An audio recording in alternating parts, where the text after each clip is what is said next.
Hello दोस्तों, मैं हूं गौरव एंड इस वीडियो के अंदर अपन बात करने वाले हैं अमेज़ॉन की वीपीसी सर्विस के बारे में। तो दोस्तों मैं पिछले 3-4 साल से डेवऑप्स के ऊपर वीडियोस बना रहा हूं एंड उन वीडियोस के अंदर जब मैं डेवऑप्स के टूल्स पे वीडियोस बना रहा था तो आप लोगों की सबसे ज़्यादा रिक्वेस्ट आई थी, वो आई थी AWS के ऊपर कि सर ऑलमोस्ट सारे टूल्स कवर हो चुके हैं, AWS के ऊपर वीडियोस बनाओ। एंड जब मैं AWS के ऊपर वीडियोस बना रहा था तो सबसे ज्यादा जो रिक्वेस्ट आई थी वो इस सर्विस के बारे में आई थी कि गौरव वीपीसी के ऊपर वीडियोस बना। तो मोस्ट प्रोबेबली हो सकता है कि आप लोगों को यहाँ पे डिफिकल्टी फेस हो रही हो इस टॉपिक के अंदर, बट बिलीव में इतना डिफिकल्ट टॉपिक नहीं है। AWS का सबसे इजी टॉपिक जो है वो वीपीसी है, ज्यादा कुछ भी डिफिकल्ट नहीं है। मैं ट्राई करूंगा आपको सारी की सारी चीजें एकदम सिंपल तरीके से समझाने का, ठीक है। तो वीपीसी जो इसका फुल फॉर्म होता है वो होता है वर्चुअल प्राइवेट क्लाउड। और आप क्या मान सकते हैं कि ये जो सर्विस है ये AWS की नेटवर्किंग सर्विस है। एंड ये जो सर्विस है ये मैं खुद के एक्सपीरियंस से बता रहा हूँ। आप चाहे किसी भी फील्ड में हो, आप एक डेवलपर हो, आप एक सिस्टम एडमिन हो, या फिर आप एक डेवऑप्स इंजीनियर हो, ये जो सर्विस है आपको सबसे ज्यादा काम में आने वाली है। या तो आप एग्जाम दो या इंडस्ट्री के अंदर काम करोगे वहां पे भी। तो इस सर्विस को अपन आराम से लेने वाले हैं, एकदम छोटी छोटी बेसिक चीजों से अपन स्टार्ट करने वाले हैं। आपको ये लगेगा स्टार्टिंग में कि ये तो मुझे सब आता है, एंड अपन धीरे धीरे धीरे डीप डाइव करते हुए चलेंगे। तो दोस्तों आप ये मान के चलिए कि आप एक कंपनी जो है वो एक स्टेबलाइज करने जा रहे हैं, आप खुद की कंपनी खोलने जा रहे हैं। तो जब भी आप खुद की कंपनी खोलते हो तो आपके पास सबसे पहली रिक्वायरमेंट क्या आती है? पहली रिक्वायरमेंट आएगी कि आपके कंपनी के अंदर जितने भी एम्प्लॉय आए और वो जिस भी डेस्कटॉप पे काम करें, वो सारे डेस्कटॉप एक दूसरे से कम्युनिकेट हो पाए, जिससे आप लोग फाइल शेयरिंग जो है वो आप इजीली कर पाएंगे। ये एक सबसे बेसिक यूज केस है जो मैंने आपको बताया है। तो आप क्या करते हैं, आपके कंपनी के अंदर एक नेटवर्क सेटअप करते हैं। अब बात करते हैं कि जब आप AWS के ऊपर इंस्टेंसेस बना रहे हैं, सर्वर्स बना रहे हैं, तो उनके लिए भी तो कुछ तो नेटवर्किंग सेट करनी रहती होगी ना। तो वो नेटवर्किंग जो है वो आप कहाँ पे सेटअप करोगे? तो उसका आंसर है VPC। आपको नेटवर्किंग से रिलेटेड कोई भी कॉन्फ़िगरेशन करना होगा तो आपको VPC यूज करना ही पड़ेगा। अब आपके दिमाग में क्वेश्चन आएगा, गौरव आपने हमको EC2 इंस्टेंस सेटअप करना बताया था, तो वहां पे नेटवर्किंग से रिलेटेड कई चीज तो हम पहले ही देख चुके हैं, जैसे इलास्टिक IP हमने अटैच किया था, ये भी तो नेटवर्किंग का पार्ट है। दूसरा, हमने वहां पे कुछ ऐसा कॉन्फ़िगरेशन किया था कि एक फायरवॉल कॉन्फ़िगरेशन किया था सिक्योरिटी ग्रुप्स का, कि मेरा जो सर्वर है उस पे केवल पोर्ट 80 पे जो रिक्वेस्ट आएगी केवल वही एक्सेप्ट होगी। ये सारे भी तो नेटवर्किंग के थे। तो इसका आंसर है यस। इसीलिए अगर आप अमेजोन के VPC कंसोल पे जाओगे, लाइक VPC पे क्लिक करता हूँ ये अमेजोन कंसोल पे जाने के बाद में, एंड यहाँ पे बहुत सारी चीजें ऐसी आएंगी जो आप पहले ही कहीं ना कहीं पे यूज कर चुके हैं। देखिए मैं आपको बताता हूँ, दिख रहा है आपको elastic IP manage prefix list, ये अपन यूज कर चुके हैं। नो डाउट बहुत सारी चीजें ऐसी है जो यूज नहीं की, इसीलिए सर्विस कवर कर रहा हूँ, बट मैं आपको केवल ये बताना चाह रहा हूँ कि कुछ चीजें ऐसी है जो अपन पहले से यूज कर चुके हैं। ये दिख रहे हैं सिक्योरिटी ग्रुप्स, ये भी हैं। तो ये कुछ सर्विसेज हैं जो अपन पहले यूज कर चुके हैं, बट वापस से अब अपन VPC के अंदर इनको और ज्यादा डीप डाइव में लेने वाले हैं, या फिर इनके अलावा जो दूसरी चीजें अपन उनको भी डीप डाइव में लेने वाले हैं। जैसे फॉर एग्जाम्पल यार इलास्टिक IP मैंने ले लिया, अब उसको डीप डाइव में और क्या लूंगा, बट उसके अलावा और भी दूसरी चीजें वो अपन यहाँ पे देखने वाले हैं। सिक्योरिटी ग्रुप्स हैं, ये अपन पहले ही देख चुके, तो उनको डीप डाइव में क्या लूंगा, पहले बात कर चुके हैं उनके बारे में। बट बहुत सारी सर्विसेज ऐसी है जो अपने को लेनी है और उनके बारे में अपन इस वीडियो के अंदर बात करने वाले हैं, ठीक है। तो अब अपन क्या करते हैं, अपन एक VPC क्रिएट करने का ट्राई करते हैं। VPC का मतलब सिंपल सा आप मान सकते हो कि आप एक नेटवर्क क्रिएट करने वाले हो, एंड आप यहाँ पे देख सकते हो ये एक नेटवर्क ऑलरेडी क्रिएटेड है, ये डिफॉल्ट नेटवर्क है। जब भी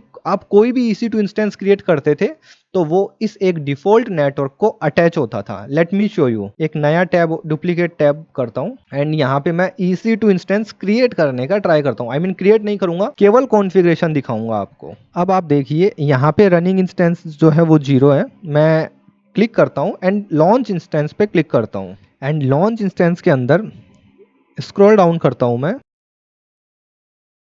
एंड यहाँ पे आप देखिए नेटवर्क सेटिंग के अंदर यहाँ पे ये जो नेटवर्क है, ये आप देखिए 290 वाला जो नेटवर्क आईडी है, ये आपका जो VPC था इसका डिफॉल्ट आईडी है। एंड वन मोर थिंग जो आपको मैं दिखाना चाहूंगा, VPC सर्विस जो है इसका स्कोप एक रीजन के अंदर होता है। तो आप देखिए यहाँ पे आपने रीजन सेलेक्ट किया है। इन शॉर्ट अगर आपने कोई भी नेटवर्क आपने अगर बना दिया बॉम्बे रीजन में, तो वो आपको वर्जीनिया रीजन के अंदर नहीं दिखेगा। चलिए अब मैं एक वीपीसी क्रिएट करता हूं। जैसे ही आप एक वीपीसी क्रिएट करोगे तो आपसे ये कुछ डिटेल्स मांगेगा।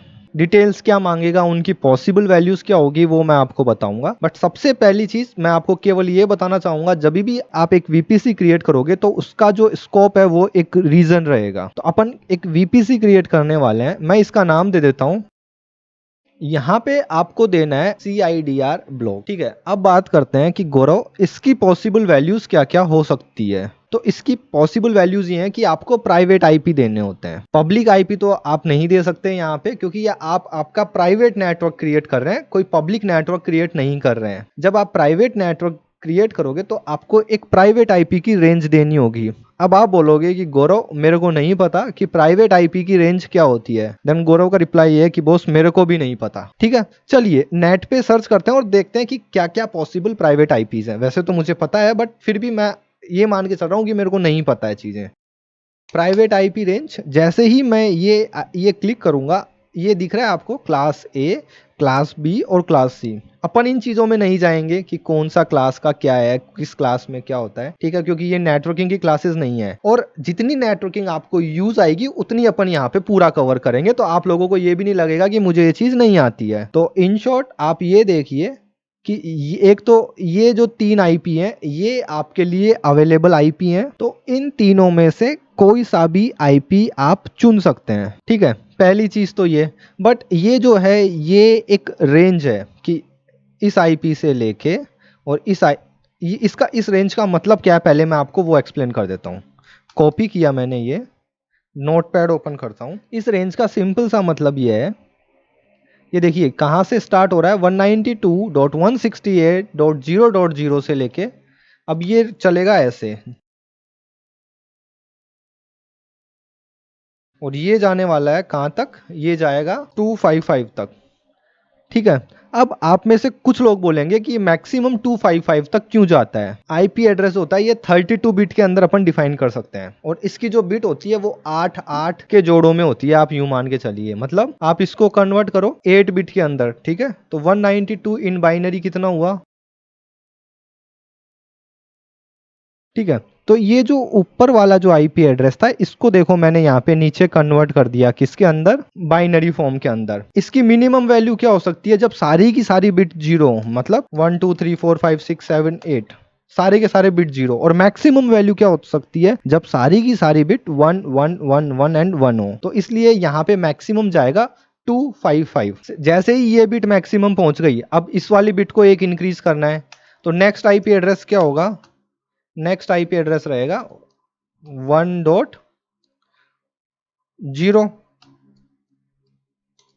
देन अब वापस से ये सीरीज चलेगी, एंड ये एंड तक पहुंचने के बाद में ये कैसा बनेगा, 192.168.1.255। देन इसके बाद में 192.168.2.10.123, राइट।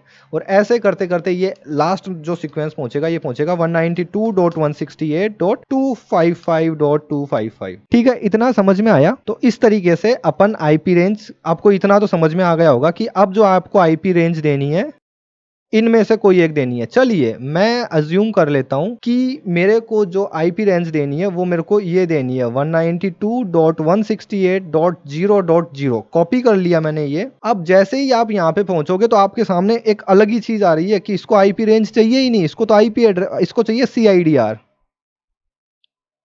किधर है, यहाँ पे देखिए इसको CIDR चाहिए। अब CIDR के अंदर आप देखिए यहाँ पे /24 लिखा हुआ है। ये /24 का क्या मतलब है यहाँ पे, चलिए पहले तो रेंज तो लिख देते हैं अपन, 0/192.168.0.0 मैंने ये लिख दिया। अब आप बोलोगे कि गौरव ये /24 26 25 ये क्या चीज है, हमको ये आज तक नहीं समझ में आई है। कोई भी ज्यादा बड़ी रॉकेट साइंस नहीं है, बहुत ही सिंपल चीज है। अपन सब के सब इंडिया में बैठे हुए हैं या आप किसी भी कंट्री के अंदर बैठे हुए हैं, तो इंडिया के अंदर कोई भी जब अपन फोन नंबर डिफाइन करते हैं तो कितने उसमें करते हैं, लेटर्स में 12 लेटर्स में करते हैं। फर्स्ट लेटर क्या होता है, 91, एंड उसके बाद में आपका खुद का एक्चुअल फोन नंबर होता है। फोन नंबर कितना है, आप चाहो तो इस नंबर पे मेरे को मैसेज कर सकते हैं, फ़ोन मत करना प्लीज़, क्योंकि बहुत ज़्यादा टाइम पे मैं रहता हूँ कॉल्स के अंदर, तो मोस्ट प्रोबेबली मैं फ़ोन पिक नहीं करूंगा, बट व्हाट्सएप पे रिप्लाई ज़रूर करूंगा जब भी मेरे को टाइम मिलेगा तब। अब आप एक चीज़ आपने नोटिस की है, ये जो चीज़ होती है ये हर एक इंडियन के लिए फिक्स हो जाती है 91, और ये नंबर हर किसी के चेंज होते रहते हैं, आपके अलग होंगे इस नंबर से, बट 91 फिक्स रहता है, ठीक है। इतना सा लॉजिक तो आपको 100% समझ में आ गया होगा। और अगर आप लैंडलाइन फ़ोन की बात करें तो आप यूँ मान लीजिए 0141, ये एक पिन है कहाँ का, ये पिन हो जाता है जयपुर का। तो ये जो पिन है 0141, ये कितने डिजिट हो गए, 4 डिजिट ही हो गए, और 6 डिजिट ये हो सकते हैं। यहाँ पे एक्चुअल नंबर होंगे बट मेरे को नहीं पता, क्योंकि मेरे पास लैंडलाइन नहीं है अभी, पहले था। यहाँ पे कुछ भी नंबर हो सकते हैं। तो अगेन वही बात कि जयपुर में जिस भी बंदे के पास लैंडलाइन होगा और अगर आपको उसको फ़ोन करना है तो सबसे पहले तो आपको ये डिजिट लगानी है जो जयपुर के पिन कोड है, और उसके बाद में आपको उस बंदे के फ़ोन नंबर डालने हैं। और जयपुर के अंदर अगर कोई बंदा है जिसके पिन कोड 0141 है, वो डायरेक्टली ये नंबर टाइप करके कॉल लगा सकता है। इतना तो आपको 100% समझ में आ गया होगा। मुझे लगता नहीं है कि मैंने कुछ भी रियल टाइम पे आपको कैलकुलेशंस करके दिखाए हैं। सेम यही चीज़ CIDR होती है। अब आप बात करोगे कि गौरव CIDR की ज़रूरत क्यों पड़ी हम लोगों को। तो दोस्तों हुआ क्या था कि अपना जो IP एड्रेस होते हैं, जो मैंने आपको बताया कि ये 32 बिट के अंदर होता है। अब 32 बिट के अंदर होता है, अगर आप पूरा का पूरा देखो तो इसका मिनिमम कितना हो सकता है, ये मिनिमम IP एड्रेस की रेंज है,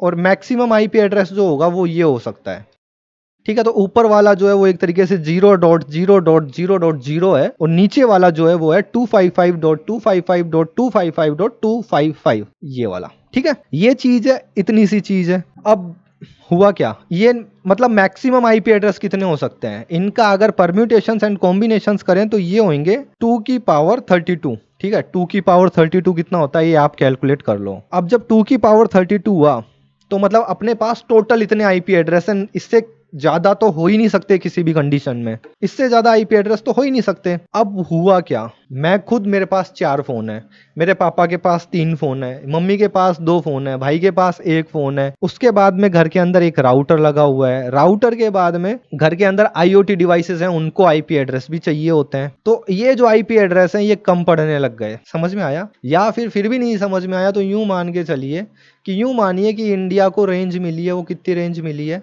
तो टोटल कितने होंगे, यूं मानो इस डिजिट की जगह क्या पॉसिबल वैल्यूज क्या है, 0 से लेके 9 तक 10, देन इस डिजिट की पॉसिबल वैल्यूज क्या है, 0 से 9 तक 10 इंटू 10, तो ऐसे करते करते ये 10 चला जाएगा एंड डिजिट तक।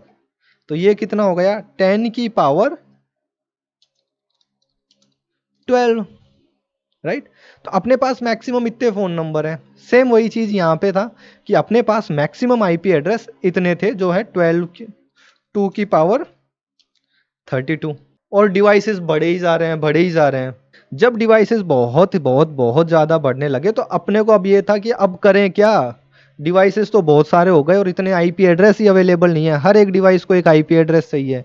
तो उसके 2 सॉल्यूशन आए। पहला सॉल्यूशन ये कि IPv4 जो 32 बिट का होता है, इसकी जगह कुछ अलग IP एड्रेस लाओ जिसकी रेंज ज़्यादा हो। तो फिर आया IPv6, जिसकी रेंज कितनी होती है, उसकी रेंज होती है 128 बिट, ठीक है।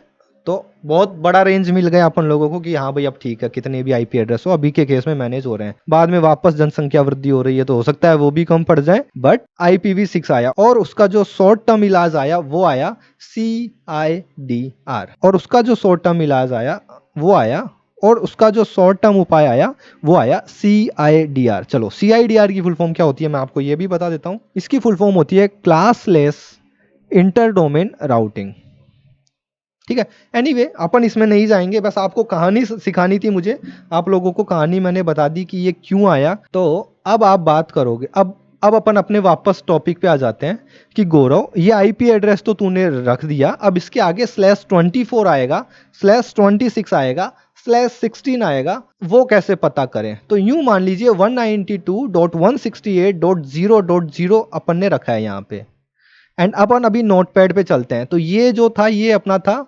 192.168.0.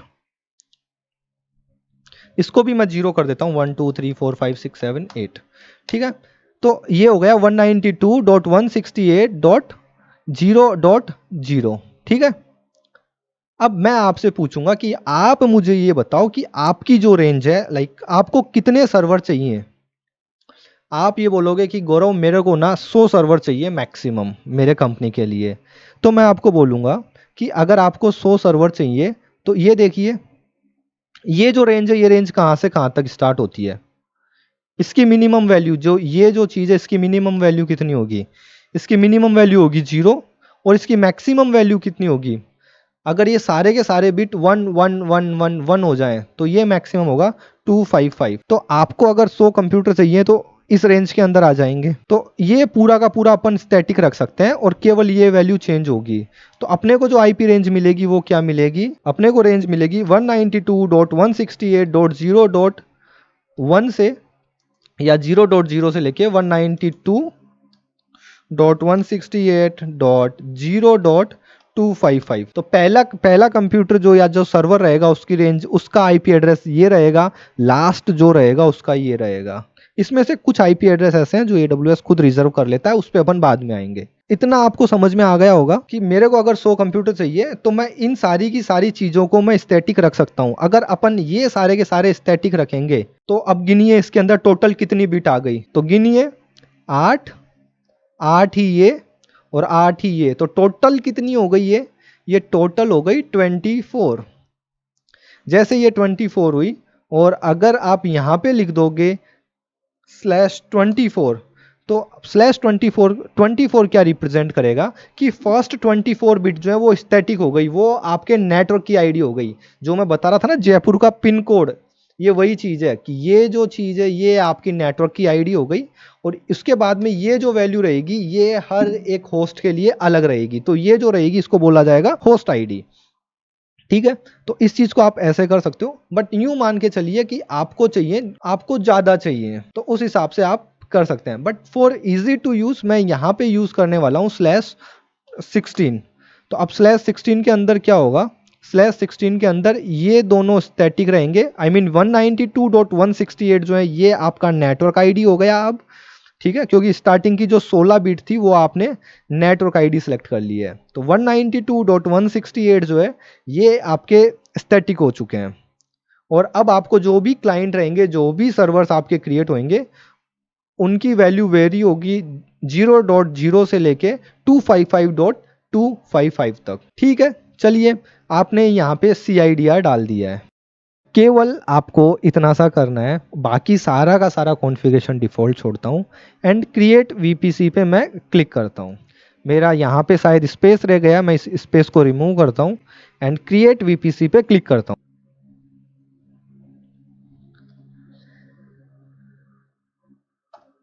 चलिए, कॉन्ग्रेचुलेशन, आपने आपका पहला VPC क्रिएट कर लिया है। ठीक है, एंड आप यहाँ पे देख सकते हैं ये जो VPC है इसका आपको आईडी मिल गया है, इसका स्टेट जो है वो अवेलेबल है। अपन ने इस वीडियो के अंदर अपन ने अपना फर्स्ट VPC क्रिएट किया है। इस VPC के अंदर अपन और क्या क्या कर सकते हैं, ये जो सारी चीजें हैं ये मैं आपको बताने वाला हूँ अगले वीडियो में। तो दोस्तों इस वीडियो में इतना ही, मिलते हैं अगले वीडियो में, बाय बाय।